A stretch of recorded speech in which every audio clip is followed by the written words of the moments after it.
তুমি এখানে দাঁড়িয়ে আছো, আমি তোমার সারাদিন খুঁজতেছি। তুমি বলছিলে যে এসে বসে থাকবা, কিন্তু যেই জায়গা বসার কথা ওই জায়গা তো বসে নাই। এখন তোমার মন খারাপ কেন?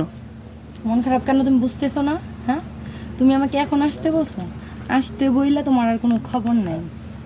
আমি কি এখন আসছি এই পার্কে? আর তুমি অন্য মেয়ের সাথে রিক্সায় কি করো? আমার তুমি না কি মনে আসার করছো সময় আমি কিছু মোটরসাইকেল বুঝি না? নষ্ট হয়ে গেছিলো। আমি মোটরসাইকেল সেরে তারপরে আসার পরে আবার দেখি পাঞ্চার হয়ে গেছে। পরে আমি রিক্সাতে আসলাম, সে রিক্সা শেয়ার করে আসলাম। হ্যাঁ, আসবাই তো। মেয়ে মানুষ দেখছো না, মেয়ে মানুষের সাথে এইভাবে ঘেঁষা বসতে রিক্সা শেয়ার করে আসবে না তো কি শেয়ার করে আসতে চাও? তুমি আমার বিশ্বাস করো না? কি বিশ্বাস করবো? ছেলে মানুষদের বিশ্বাস করে মানুষ?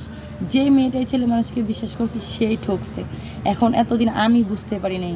আমাকে আমার বান্ধবীরা বলছিল ওকে বিশ্বাস করিস না, ওকে বিশ্বাস করিস না। আমি বলছি না রে দোস্ত, আমাকে খুব ভালোবাসে, আমি যা বলি তাই করে। এখন দেখি কিসের ভালো। তুমি আমার ফোনটা নিয়ে কল লিস্ট চেক করো যে আমি কোনো মেয়ের সঙ্গে কথা বলি কিনা। করতে হবে না। আমার call। ফোনে তোমার নাম্বার ছাড়া অন্য কারোর নাম্বার নাই।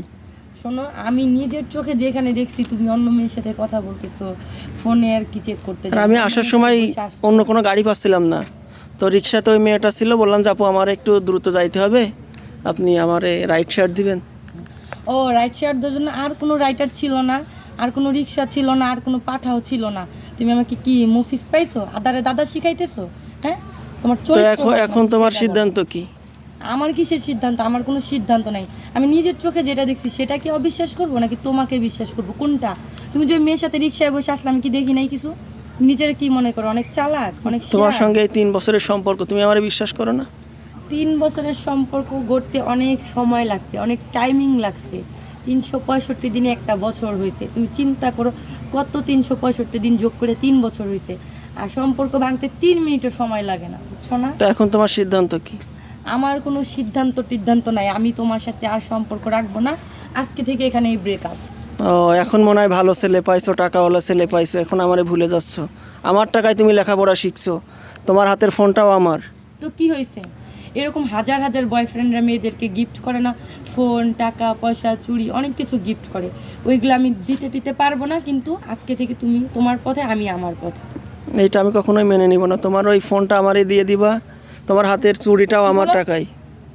এগুলো কিচ্ছু ফেরত দিতে দিবা, পারবো না। তারপরে যাবো। এখন যদি তুমি কিছু চাও, আমি কিন্তু লোকজন দায়িকা জড়ো করে অনেক কান্নাকাটি করবো, বুঝছো তুমি? এই তুমি কান্নাকাটি করো না। তাহলে তুমি তোমার রাস্তায় যাও, আমি আমার আমরা কি রাস্তায়। মিটমাট করে একসঙ্গে আবার জীবন মানে চালু করতে পারি না? আমি বলছি না তোমার সঙ্গে আর কোনো মিটমাট হবে না, আর জীবন চালু করা যাবে না? তুমি বুঝতেছো না? গরমের মধ্যে পাগলের মতন কথা বলো না। আর শোনো, পাগল আমি না, পাগল তুমি। দেখো, এই ঘুরতে এসে সিন ক্রিয়েট করো না। তুমি বেশি কথা বলে আমি লোকজন জড়ো করবো তাই। আমি ঘুরতে এসছি, আমাকে আমার মতো করে ঘুরতে দাও। ঠিক আছে, যাও, সম্পর্ক বিচ্ছেদ। আমি ঠিক আছে।